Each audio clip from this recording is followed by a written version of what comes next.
पितृपक्ष में अपने पूर्वजों की आत्मा की शांति के लिए तर्पण और पिंडदान करने का विशेष महत्व बताया गया है। पितृपक्ष में पूर्वजों की आत्मा की शांति के लिए कई उपाय किए जाते हैं। पूर्णिमा तिथि के दिन पितृलोक से पितृगण धरती पर आते हैं। प्रतिपदा तिथि से जल अन्न ग्रहण करने लगते हैं जो उनके परिवार के लोग उन्हें अर्पित करते हैं। इस साल पितृपक्ष का आरंभ 11 सितंबर रविवार से होने जा रहा है। इस साल पितृपक्ष का आरंभ हो चुका है। हिंदू धर्म में पितरों को देवताओं के समान ही माना जाता है। उनके आशीर्वाद से घर में सुख समृद्धि और धन्य धान्य बनी रहती है। पितृपक्ष में बहुत सी बातों का आपको ख्याल रखना चाहिए, वरना आपके पितृ आपसे नाराज हो जाते हैं, जिससे जिंदगी में कई तरीके की परेशानियां आने लगती है।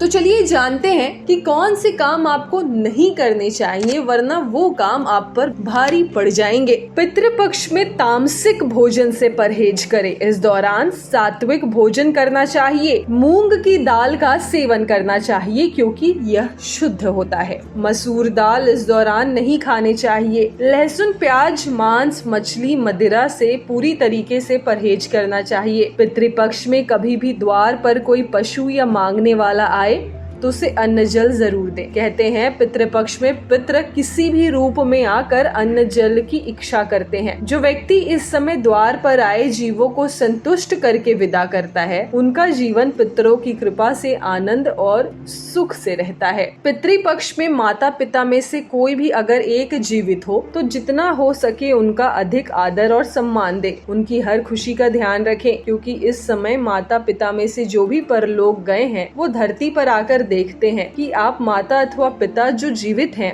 उनका कितना ख्याल कर रहे हैं। अगर उनके साथी को कष्ट होता है तो उनके मन को कष्ट पहुंचता है और वो शाप देकर बिना अन्न जल प्राप्त किए हुए लौट जाते हैं, जिससे जीवन में एक के बाद एक कष्ट आने लगते हैं, तरक्की रुक जाती है। नियमित घर में जलाए धूप दीप और सभी लोग प्यार से रहें। घर में कलह और अशांति का माहौल पितृपक्ष में बिल्कुल न बनने दे। ऐसा करने से पितृगण खुश होते हैं। जो लोग पितृपक्ष में पितरों को याद नहीं करते और घर में अशांति बनाए रखते हैं, उनके घर से लक्ष्मी माँ चली जाती है क्योंकि पितरों का शाप उनकी खुशियों को छीन लेता है। पितृपक्ष के दौरान यह जरूर याद रखें कि आपके परिवार में जो भी लोग परलोक गए हैं वो वापस आकर 15 दिनों के लिए आपके बीच में है। इसलिए इस दौरान जो भी भोजन करें उसमें से थोड़ा सा हिस्सा निकालकर पितरों का ध्यान करें। जो ग्रास या भोजन आपने पितरों को याद करके निकाला है वो गाय, कुत्ता, बिल्ली, कौवा को खिला दे।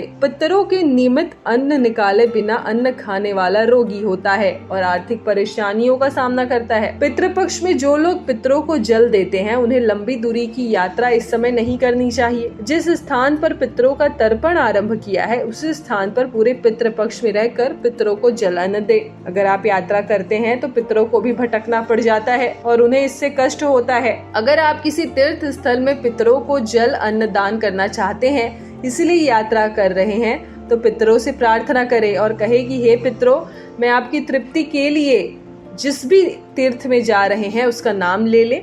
जल और अन्न का दान करने जा रहा हूँ, इसलिए आप भी मेरे साथ कृपया कर चलें। इससे पितृ प्रसन्न होंगे और अन्न जल प्राप्त करके आशीर्वाद देंगे। पितरों की पूजा करते समय जब जल हथेली से जमीन पर गिराएं तो अंगूठी की और तर्जनी के बीच से गिराएं। इसे हथेली में पितृ तीर्थ कहते हैं। पितरों को जल देते समय हथेली में 2 चीजों का होना बहुत ही ज्यादा जरूरी है, एक कुश और दूसरा तिल। बिना तिल और कुश से जल देने से पितरों को संतुष्टि नहीं होती है, वह अतृप्त होकर नाराज हो जाते हैं। सबसे जरूरी बात यह है कि पितृपक्ष में जिस दिन आपके पितरों की मृत्यु तिथि हो उस दिन अपनी क्षमता और व्यवस्था के अनुसार ब्राह्मण को भोजन कराएं। ब्राह्मणों की संख्या विषम रखें, जैसे 1, 3, 5, 7, 11, 21 इस तरीके से। पितरों की मृत्यु तिथि पर जो लोग पितरों के नाम से ब्राह्मण भोजन नहीं करवाते या अन्न जल का दान नहीं करते, उन्हें अगले जन्म तक इसका दंड भोगना पड़ता है। ऐसे लोगों की कुंडली में अगले जन्म में पितृदोष बनता है और असफलता इनका पीछा नहीं छोड़ती।